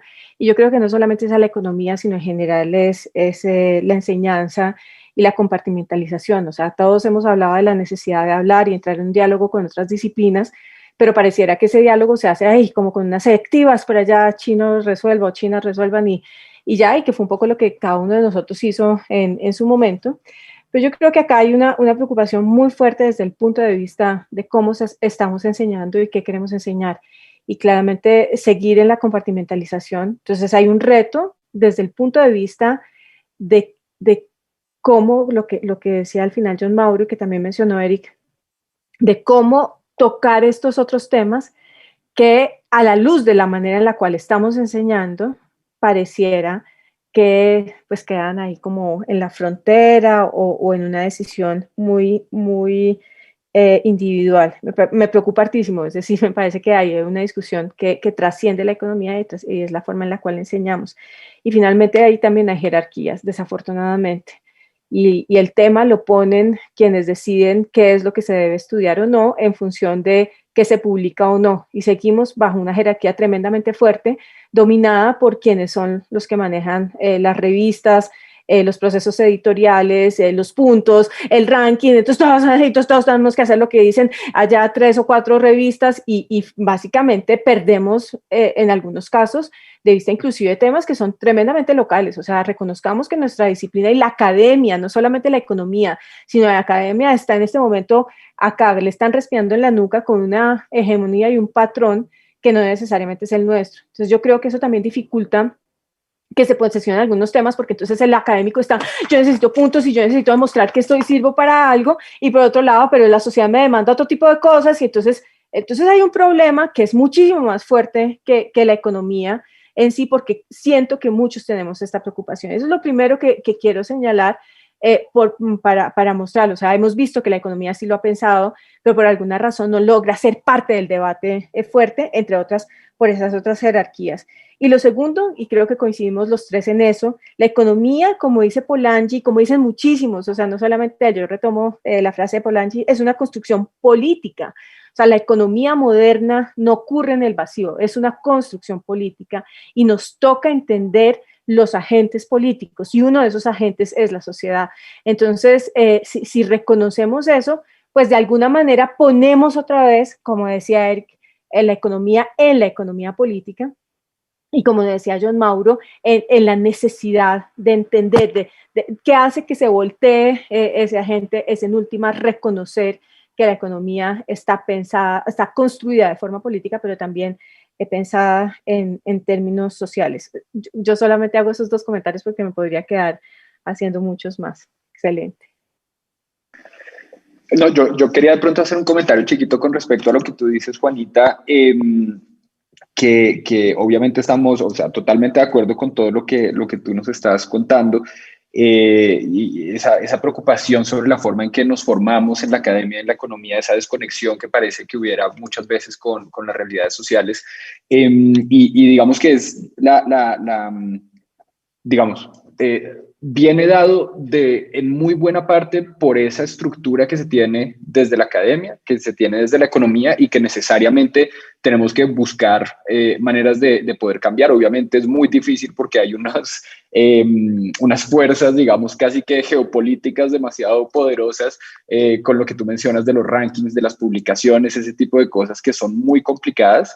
Pero digamos que eso a mí hasta cierto punto, digamos, a veces uno encuentra algunos espacios, sobre todo en América Latina, sobre todo en muchas universidades públicas, en donde esas preguntas a veces se logran dejar un poquito de lado, ¿cierto? Y donde se pueden generar unas reflexiones un poquito más conectadas con la realidad.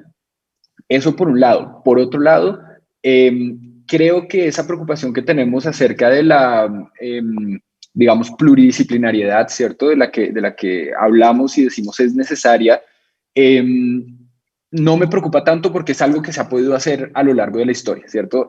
Hay muchos momentos en los que la economía ha hablado de la mano, por ejemplo, los años 50, los años 60, ¿cierto? Historia del pensamiento económico reciente, como también dice John Mauro, eso fue solamente hace 60 años, eso es ayer, ¿cierto?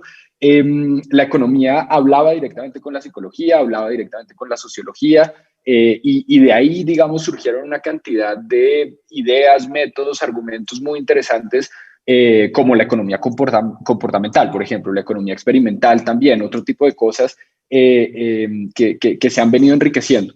Obviamente el problema, digamos, es esa actitud de superioridad que muchas veces tenemos los y las economistas a nivel local, a nivel nacional y a nivel internacional, ¿cierto? A nivel local, seguimos hablando economistas bogotanos con economistas bogotanos y podríamos reducirnos a economistas de la Nacional con economistas de los Andes, del Rosario, la Javeriana, y de pronto se me salga alguna otra universidad de vez en cuando, ¿cierto? Pero ya. Entonces, esa jerarquía la estamos reproduciendo de todas formas. Yo pienso que es un problema de voluntad política y de organización que con buena voluntad política se puede más o menos resolver, pero el problema y la preocupación que yo sí definitivamente siento que es muy complicada es esa apertura hacia otros tipos de saberes, ¿cierto? Hacia otros tipos de producción de conocimiento que nosotros desde la academia no estamos acostumbrados a entender, a ver, a valorar y que no sabemos cómo integrarlo dentro de nuestro cuerpo, digamos, de conocimiento, dentro de nuestra literatura, porque, entre otras cosas, no necesariamente hace parte de una literatura, ¿cierto? Sino que está expresado en una tradición oral distinta, que otra vez probablemente no sea un problema necesariamente, ¿cierto? Por ejemplo, en Cambridge, el Cambridge de Keynes y de Marshall, pues tenía una tradición oral muy importante en donde, por ejemplo, la teoría monetaria, ¿cierto? Se transmitía más en el voz a voz que necesariamente en las publicaciones. Entonces, digamos que hay algunos ejemplos en la historia en donde podemos ver que otro tipo de evidencia, otro tipo de conocimientos y saberes a los que no necesariamente son tan formales, los hemos podido valorar. Pero yo en este momento sí, viendo lo que está pasando con el paro nacional, viendo que son unas voces, primero, muy heterogéneas, ¿cierto? Que no hay un paro nacional, sino que hay muchísimos paros nacionales con muchísimas reivindicaciones a nivel local, regional, con algunas reivindicaciones nacionales, obviamente, ¿cierto? Pero con otras que son muy específicas.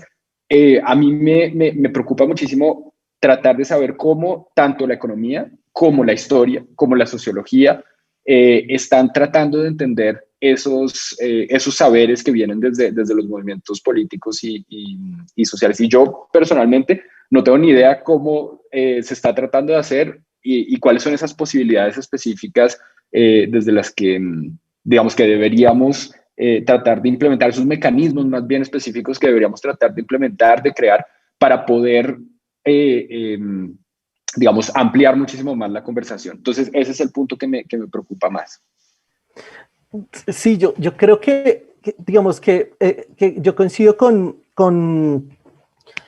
Eric en la inquietud, digamos, un poco de cómo uno trae precisamente como estas otras, que no son necesariamente eso, no son necesariamente como otras disciplinas, porque también esa interrelación ha estado y ha existido, pero también es un poco como funcional a qué. y en términos también de cuál es el lenguaje o con qué objeto se hace esa interacción. Y yo creo que allí lo que está muy es como la necesidad, siento yo, de reconocer como, digamos, de dejar de compartimentalizar la realidad, ¿sí? Digamos que la realidad no es una realidad como económica y hay otra que sea una realidad política, sino que hay una realidad y que es sobre esa realidad que nos encontramos para hablar, ¿sí? Y yo siento que allí nos ha costado mucho, digamos, tomar distancia, más bien, reconocer eso como el espacio que debería ser el espacio natural en el que uno debería generar ese diálogo con otras voces, con otras formas también de aproximarse, o sea, y esto con otras voces que además son voces no académicas, porque en esto también hay una soberbia y una arrogancia, digamos, no, si usted no me llega acá con 8 papers y con el libro y con yo no sé qué, entonces lo suyo ni lo digo. O sea, cuando lo haga, venga y hablamos. Mientras tanto, escríbelo en tu diario. Es un poco, a veces se tiene un poco esa actitud, ¿no? Y es como, no, allí hay un montón de formas de construir conocimiento, ¿sí?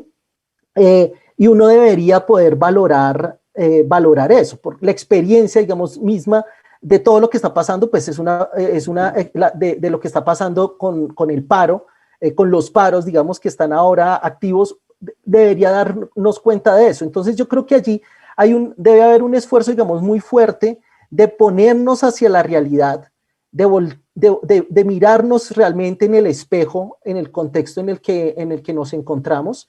Y a mí, por ejemplo, por hacer también y hacer publicidad también a un proyecto que estamos trabajando con algunos de los que estamos acá, de pensar, oiga, la formación de economistas en contextos de conflicto es igual que en un contexto en el que no hay conflicto armado. Realmente uno podría considerar eso, digamos que las mismas herramientas se aplican en uno o en otro contexto.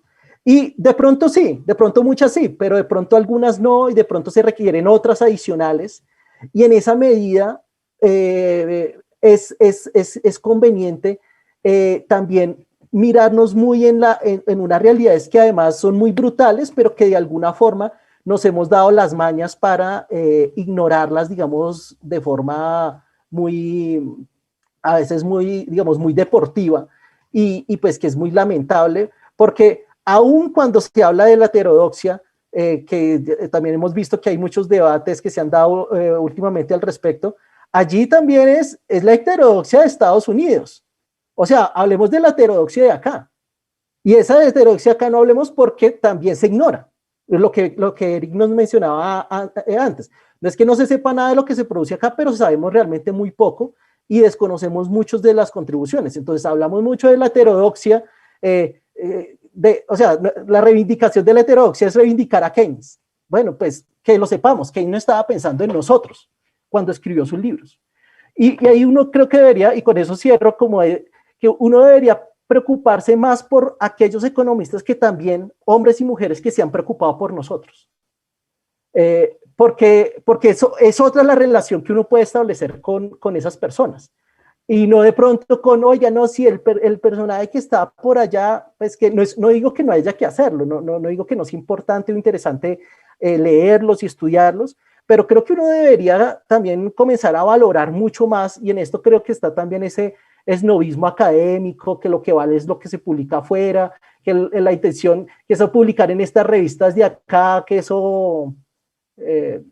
¿para qué? Sí, entonces creo que allí está, y son todas esas relaciones jerárquicas precisamente que Eric y Juanita han mencionado antes. Yo no sé si ustedes han tenido la oportunidad de leer algunas de las preguntas que nos pusieron en el chat. Están durísimas, entonces si quieren, antes de darle la palabra a Paula, que me imagino que también tiene preguntas, pues son varias preguntas, algunas muy específicas sobre pues cómo salir de esta situación, que digamos eso trasciende un poco como lo que estábamos tratando de analizar, Pero voy a tratar de hacer algunos comentarios. Leonardo Urrea nos pregunta sobre digamos, la necesidad de entender esta etapa de desarrollo donde necesitamos acuerdos entre élites, del no uso de la violencia, pues es fundamental. Yo creo que acá ya nos toca empezar a hablar más allá de, digamos, de grupos o de élites, o de cuáles son las élites, porque además es uno de los temas que últimamente se está señalando como, ahí cabe también una de, pucha, se me cayó un vaso, perdón. Me emocioné y estoy tumbando en mi casa. Estaba diciendo que el mismo concepto de élites está siendo también cuestionado por lo que es tan grande y es tan complejo. Entonces yo creo que cuando hablemos de conceptos nos toca también desdoblarlos. Entonces, ¿qué entendemos por élites en Colombia en 2021? Que es distinto a lo que se puede haber entendido en otro momento, y a quiénes están representando. Sabemos que hay unas, claro que sí, pero son las mismas, no son las partidistas como fueron en otros momentos. Entonces, primero habría que hacer ese análisis para poder comprender cuál es el diálogo que ellos están empezando a tener y cómo dentro de ese diálogo o no diálogo, pues se tienen que incluir actores y actores sociales que, como dicen, no están tampoco organizados ni agrupados, sino son muchísimos actores, pero que tienen una voz y están pidiendo ser escuchados en este momento. Entonces, el comentario sería, si vamos a tomar elementos que vienen de la ciencia política o de la sociología, pues cojamos esos conceptos, pero los redefinimos o los definimos al menos para la situación que estamos tratando de analizar en un momento determinado. Y la segunda que me pareció interesante es alrededor de ese marxismo, y el marxismo por fuera, pero por dentro como que está un poco lejano. Entonces la pregunta es, ¿qué pasa con eso? Y Bejarano y Salomón, pues que los enseñan, pero si hay algo que tenga que ver con las FARC, yo diría que no. O sea, lo primero que digo rápidamente, en la enseñanza, en la economía, en la Facultad de Ciencias Económicas, yo no creo que haya sido una respuesta a los movimientos guerrilleros de izquierda, no, o sea, mi respuesta es no. Yo creo que también tiene que ver es con unas olas en la economía como disciplina. Y yo estudié con Salomón y con Bejarano y leí Economía y Nación, que es fuertemente marxista, pero luego leí con él su libro de instituciones, que si lean el prefacio, él dice, yo fui marxista, ahora soy institucionalista, como si hubiera cometido un error de juventud y ahora lo está tratando de corregir. Léanlo, porfa, lo menciona. Y con Bejarano, casualmente, él llegó de un viaje y nos dice, venga muchachos, traje este libro de Chevorsky, porque él era así todo entre bravo y ya, traje este libro de Chevorsky y lo vamos a leer al tiempo. Yo no lo he leído, lo vamos a leer al tiempo. El libro que nos estaba mostrando John Mauro Perdomo. Y es el marxismo que entra dentro de una idea de economía política, pero mucho más, los politólogos leen mucho más a Chevorsky que los economistas hoy en día. Entonces yo lo que creo es que, digamos, si pensamos en estos autores, hacen un clic hacia los nuevos desarrollos, y hay otro momento, hay otro tema tremendamente fuerte, y es que en 1989 cambia los paradigmas en economía, y hay que entender que eso es duro. O sea, eso, así como a nosotros hoy nos está cambiando una cantidad de cosas lo que estamos viviendo, pues para quienes creyeron en un proyecto que estaba, entre otras, fundamentado en el marxismo, ver cómo se cayó el muro y ver cómo se cae, digamos, un modelo que había sido parte del juego político, ideológico, pues también implica tener que abrirse hacia otras lecturas. Yo creo que hay, no sé, o sea, yo estoy hablando desde afuera, nunca lo comenté eso con el profesor Bejarano, ni tampoco se lo he preguntado a Salomón sí lo he criticado por decir que fue marxista y ya no, y ahora es también anti-institucionalista. Entonces uno dice, no, hermano, no, uno tiene que decir que se ha movido por muchas cosas, es la música, eso es como la música, muchas cosas que a uno le gustan y después uno dice, pucha, yo cómo vivía eso tan feo, yo qué sé. Pero es parte de la formación que uno tiene. Entonces, diría rápidamente eso, creo que más que, o sea, no es una respuesta al país, sino que es una respuesta a la teoría y a los cambios en la economía que van a estar presentes. O sea, trabajos como los de Chevorsky siguen hablando del marxismo, y el institucionalismo, así ahora no tanto, pero en sus inicios tiene un elemento muy fuerte del marxismo. Entonces creo que es una relectura sobre pues un Marx renovado. Creo que gracias por esa pregunta, porque nos vuelve a decir, es necesario hacer la relectura. Lo que les estaba mostrando de los movimientos sociales es una relectura del marxismo puesto a nuestros días, y yo creo que uno no tiene que entrar como con, ay, me puso a leer Marx, que en otras universidades a mí una vez me dijeron, tú no puedes dictar ese tema, porque pues en esta universidad no se puede hablar de ese señor, y pues yo dije, pues no me importa, le voy a decir eso a mis estudiantes y que ellos decidan si quieren o no. Al final sí les enseñé, y una vez un chico me dijo, gracias, porque si no nunca hubiera sabido si ese señor era malo o bueno, y ya por lo menos entendí. O sea, a mí nunca me han dicho, o sea, en la Nacional podemos hablar y es parte de la discusión, y creo que sí vale la pena hacer esa relectura. Entonces, Hanna, gracias pues o Sebastián, perdón, gracias por ese comentario. Y los dejo a ustedes seguir leyendo los demás.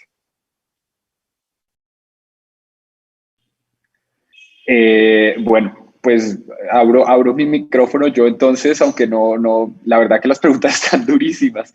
Yo no estoy muy seguro de poder responder muy bien a las preguntas. Me gusta muchísimo la pregunta de Yesenia. El abordaje de la enseñanza también presenta matices en la centralidad que tiene Bogotá respecto a las vivencias locales de universidades de región. Cómo acercar a Bogotá y a la formación en Bogotá con las realidades territoriales del país, donde también los procesos sociales y populares son fuertes y de largo aliento por las mismas condiciones que se viven. Digamos, Yesenia en esa pregunta refleja totalmente mi preocupación, que pues no es solamente de ahora del paro, ¿cierto? Sino que yo he tenido esa preocupación desde hace rato, y de verdad que, digamos, me ha costado mucho trabajo poder pensar en esto y poder llevar a cabo acciones para tratar de mitigar ese problema, de ese centralismo, de esa jerarquía que tenemos. Creo que el paro nos ha despertado y nos ha dado como una bofetada y decir como, oiga, sí hay cosas que se pueden hacer. Yo tuve la experiencia también de hacer una clase a la calle en mi seminario de género, interseccionalidad y economía hace una semana, 2 semanas, y en esa experiencia logramos traer a muchas personas, no solamente desde otras universidades de otras partes del país, sino también desde otras realidades y otras posiciones políticas y sociales, digamos, ¿cierto? Desde los movimientos, desde distintas organizaciones, y eso fue absolutamente enriquecedor. Entonces yo creo que obviamente hay una llamada de atención muy grande a los y las profesoras por aprovechar, entre otras cosas, eso que llevamos aborreciendo un año, que es la virtualidad, ¿cierto? Pero que en este caso tiene unas ventajas muy grandes, y es poder ampliar justamente esos interlocutores con los que estamos hablando. Yo creo que ahí digamos, unos esfuerzos que se pueden hacer. Obviamente yo creo que la Universidad Nacional tiene que hacer honor a su nombre, ¿cierto? Ponerse de verdad el nombre encima, de decir, nosotros somos Universidad Nacional, y en ese sentido deberíamos abarcar ese nombre nacional en todos los sentidos. Digamos que obviamente se ha tratado de hacer con todas las sedes que tiene la universidad, pero me parece que probablemente no es suficiente. Algunos estudiantes desde hace rato, no solamente con el paro, me han dicho, y también ha habido unas preocupaciones, unas discusiones interesantes con otros colegas acerca, por ejemplo, de la posibilidad de hacer una especie de año rural para los y las economistas, digamos, formados en Bogotá y en otras ciudades. Eso puede ser una manera que a mí me parece muy interesante, pero eso no resuelve, digamos, eso solamente resuelve una dirección de lo que o trata de resolver el problema en una dirección, ¿cierto? Es como llevamos a los economistas y a las economistas de Bogotá hacia las regiones, pero falta llevar las regiones hacia Bogotá, ¿cierto? Ese problema me sigue generando muchísimas angustias, y la verdad, Yesenia, pues no sé muy bien qué más decir, qué más responder. Voy a tratar de responder un poquito más otra pregunta, y le doy la palabra a John Mauro, que es la de Hanna, que nos dice: en otra clase abierta que se tuvo, donde participó Cecilia López, exministra y senadora, ella nos decía que a quienes estuvimos, que la economía como disciplina, a quienes estuvimos, que la economía como disciplina estaba formando economistas bajo la tecnocracia desde hace décadas y lo seguía haciendo. Lo anterior, según ella, explica la fuerte desconexión entre la teoría y la realidad del país. Digamos, yo no estuve en esa clase, no vi la clase, pero sí leí la columna de Cecilia López, no sé si fue el sábado, me parece, en donde más o menos expresa otra vez esa misma idea. digamos que yo estoy parcialmente de acuerdo con Cecilia López en ese sentido. Yo pienso que ella está siendo un poquitico injusta con la disciplina económica, ¿cierto? Que justamente hay que ponerle algunos matices, que no son todos y todas las economistas las que están metidas en esos tecnicismos, en esa tecnocracia, y no son todas las facultades, e incluso la facultad que ella menciona, que es literalmente, por lo menos en la columna, la Facultad de Economía de los Andes, no solamente está haciendo eso, ¿cierto? Digamos que en la economía, en la Facultad de Economía de los Andes también hay un componente fuerte, tanto de historia económica como de historia del pensamiento económico, por ejemplo, ¿cierto? Donde se trata de llevar a cabo este tipo de reflexiones y donde no solamente los economistas de los Andes están saliendo como si fueran tecnócratas completamente desinteresados de la realidad, ¿cierto? Digamos que evidentemente hay un problema de algunos economistas y algunas economistas que hacen parte, digamos, de un grupo privilegiado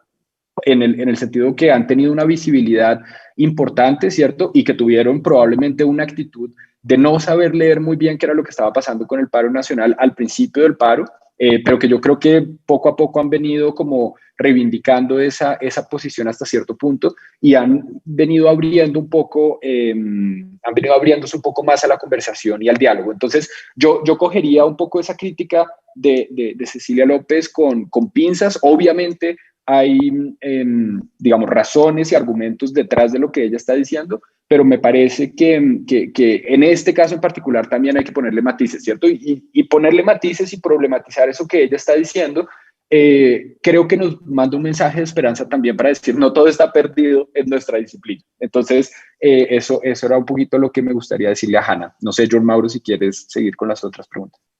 Sí, sigo acá de pronto con la pregunta que hace Juan Pablo, que son dos un poco, digamos, como por qué, cómo explicar como esta movilización sin precedentes.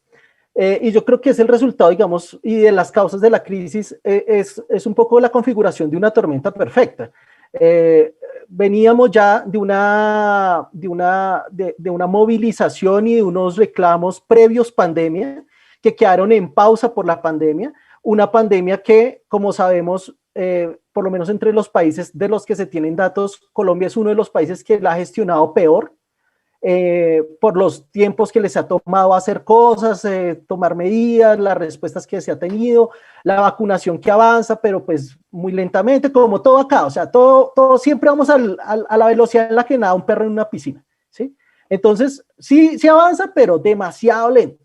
Entonces, mientras tanto, asesinatos igual de líderes sociales, una percepción de que, aunque por ejemplo en el cumplimiento, y uno va a los indicadores de cumplimiento, por ejemplo, de los acuerdos, hay avances, pero que claramente uno ve no se corresponden con las expectativas de lo que se esperaría que eso se tradujera en la situación del país. Entonces, y pues llega como para rematar y frente a toda esa desconfianza a la institucionalidad, pues el tema de la reforma tributaria, que como sabemos, pues desencadena un poco el tema. Y que en esa medida es una crisis que es una crisis de una amplitud mucho mayor.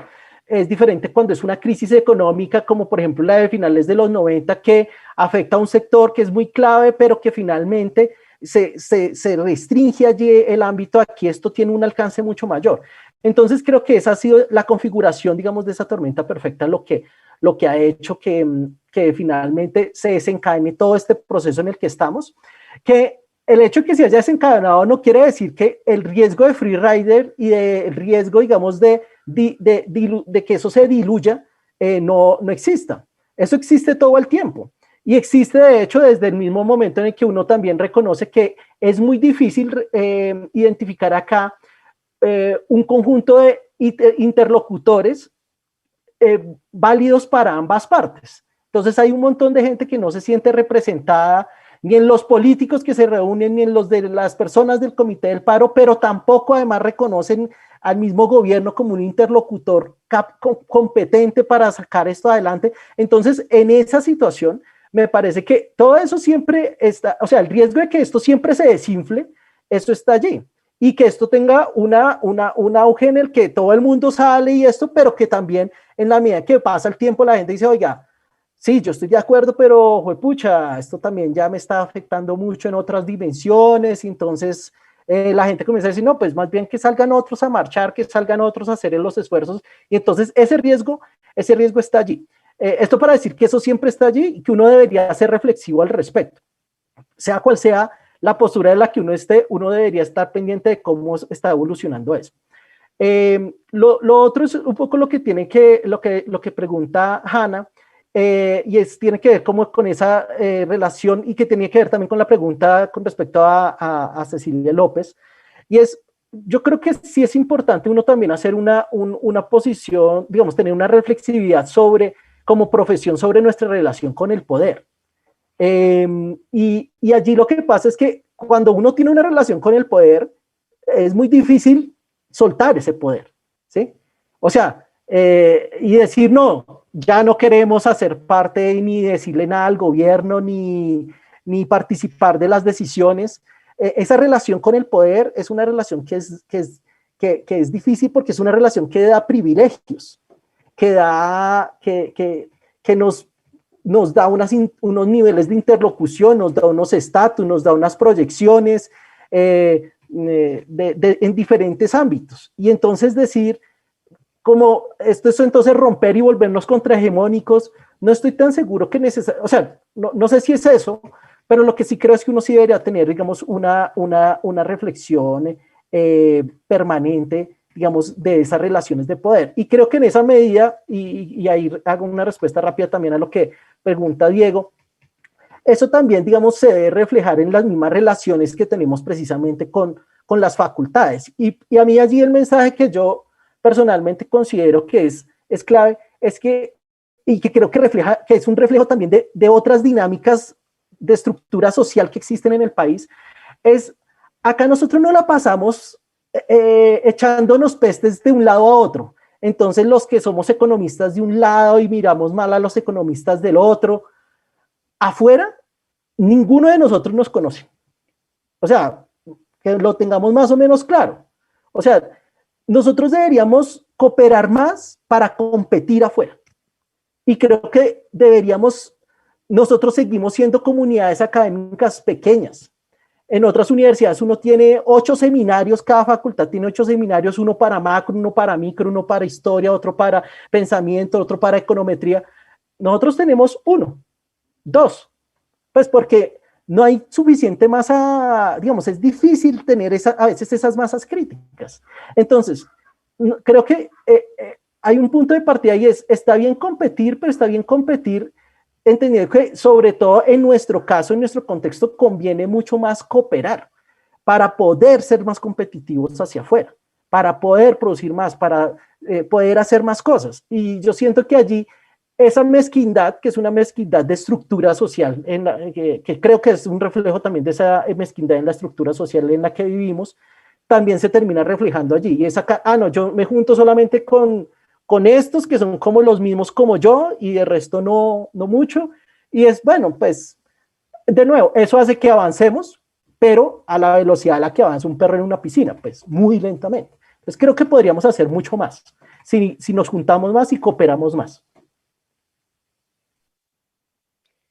No, pues ya se nos está acabando el tiempo. Yo quiero rápidamente contestarle algo a Alejandra Patiño, que me deja sonando muchísimo esa pregunta alrededor perdón, la de Andrés Medina, después la de Alejandra, alrededor de qué podemos hacer para acercarnos a la academia, a los diálogos, una política económica más acorde pues con la realidad. Yo creo que sí se pueden hacer cosas, o sea, la academia está entrando, siempre va a ser un actor reconocido.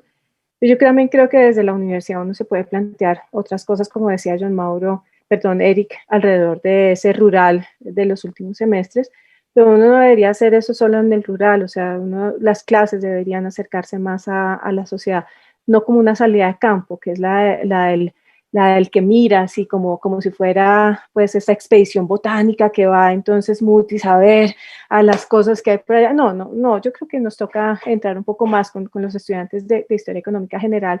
En algún momento yo les decía, pero venga, ¿por qué no nos metemos a las clases? O sea, ¿por qué no hacemos de verdad vínculos para que eso que sentimos que está mal enseñado o que de pronto está deficiente, pues entonces podamos vincularnos a colegios. Ir y no solo como el explorador, sino ir y dejar algunas de esas cosas, pero también tocarse a esas otras realidades. Yo creo que se pueden hacer cosas y falta pues un poquito de organización y voluntad. Tenemos en la Universidad Nacional una burocracia horriblemente pesada que hace que todo sea difícil y eso sí hay que dejarlo claro. O sea, entonces tiene que pedir 62 permisos y 44 salidas y al final de que tenga uno hasta el sello pues del virrey que ya no es virrey, ahí sí, oiga, ya se puede, no, pero toca pedirle, o sea, toca también dentro de esto decirle a la universidad, no deje solo en manos de los estudiantes y los profesores los cambios, o sea, sea capaz, como fuimos nosotros capaces durante más de un año de hacer estas clases virtuales, que lo dejaron casi todo en nuestras manos, en estudiantes y profesores, sea capaz de moverse hacia lo nacional y no solamente las sedes, que esas sedes hablen entre sí. O sea, les digo la verdad, nosotros no hablamos entre las sedes y hay que decirlo. Y eso es gravísimo, porque entonces es nacional en el título, pero no en la realidad. Y yo creo que también nos toca estos movimientos hacia adentro de solicitar o de pedir o de exigir esos cambios que nos permitan llegar realmente a resolver esas inquietudes como Andrés y como Yesenia y como muchos de ustedes han planteado. Exacto, como dice Hanna. Y pues yo creo que con esto y con todo, pues ya terminamos. No sé si Eric y John Mauro se quieran despedir diciendo algo más. Y bueno. No, muy cortico. Solamente, sí, totalmente de acuerdo con Juanita. Un poco a eso era lo que yo decía cuando lo que quería decir cuando decía que la Nacional debía asumir su rol de universidad nacional, justamente, ¿cierto? Desde el punto de vista institucional también. Y muy rápidamente, solamente para responder a la pregunta de Andrés Medina, sobre la heterogeneidad del país. No, perdón, esa no era. La de Diego Fernando, cómo generar relaciones de poder más simétricas en las facultades de economía en Colombia. Yo pienso que hay esfuerzos que se están haciendo. Yo no quiero, digamos, hacernos autopropaganda, pero pues definitivamente creo que el GIPTE es uno de esos esfuerzos donde se muestra claramente que puede haber un diálogo totalmente horizontal y simétrico entre diferentes facultades de economía, en particular los Andes y la Nacional, y esperamos, ojalá pronto, otra universidad de otra ciudad del país, pero todavía no puedo decir nada. Entonces, digamos que ahí hay algunos ejemplos de qué tipo de cosas se pueden hacer. Y lo otro que me parece muy importante para volver a uno de mis puntos es justamente dejar de creernos esas narrativas estándar que se han creado a lo largo del tiempo, ¿cierto? Que los unos son los neoliberales, los otros son los mamertos, los otros son los no sé qué más cosas, los ortodoxos y los heterodoxos. Yo creo que no, ¿cierto? Hay una riqueza enorme dentro de nuestras facultades, en todas las facultades, llámese Andes Nacional Rosario, llámese ICESI, llámese Universidad de Antioquia, no importa, ¿cierto? Pero hay una riqueza muy grande que, como decía Juanita también, ni siquiera nosotros mismos muchas veces la conocemos porque, así como nos pasa dentro de la Nacional, que no nos hablamos entre las sedes, tampoco nos estamos hablando suficientemente con los otros departamentos, pero dejar, digamos, de reforzar esas narrativas absolutistas, ¿cierto? Y simplificadoras totalmente, me parece que es clave. Y ya me callo. John Mauro. No, solo para una anécdota para ilustrar lo que Juanita nos decía y que es importante que como comunidad lo tengamos muy presente, y es esa falta de comunicación entre las sedes de la universidad, que es una lástima porque ya está allí, pero no hacemos nada al respecto. Yo me tomé la tarea de contactar a los profesores digamos, del área de historia del pensamiento y de historia en las otras sedes. No en todas hay, digamos, profesores, porque también depende de las carreras y demás, pero yo los contacté, un par me respondieron, pero frente ya como a dar el paso siguiente, todos me dejaron en visto. O sea, y bueno, y me refiero, hay que seguir empujando. No nos podemos quedar allí, pero no es fácil, y no es evidente, digamos, que esto sea como, ay, no, bueno, entonces arranquemos y ya mañana somos Universidad Nacional. No, esto exige interés de ambas partes, y también allí, un poco con eso quería solamente terminar, es que finalmente creo que nosotros nos catalizamos es a través precisamente de los estudiantes. Y es importante, digamos, y aprovecho para agradecer, digamos, la concurrencia del día de hoy, sus preguntas, sus comentarios, quienes han seguido por Twitter, por YouTube, todo, porque esto es muy valioso. Y bueno, yo no sé ustedes, pero yo quedo con muchas ganas de que no sé si la otra semana, pero que pronto en todo caso podamos pensarnos otra sesión para seguir hablando de estos temas que nos retan mucho, porque no son temas obvios ni evidentes ni necesariamente presentes en las discusiones, pero que hay que asumirlas con compromiso. Entonces, pues nada, yo personalmente quedo muy contento por este espacio y pues muy feliz de volver a ver a mis dos colegas y queridos amigos también. Excelente, entonces a todos muchísimas gracias. Con esto concluimos y quedamos con la tarea que nos acaba de poner John Mauro de armar, no sé si los tres o en con otro grupo, otras clases que creo que nos ayuda también a conversar entre nosotros y para ustedes. Chao, chao a todos, muchísimas gracias John Mauro y muchísimas gracias Eric y a todo el equipo que estaba Gracias a ustedes. Chao, chao.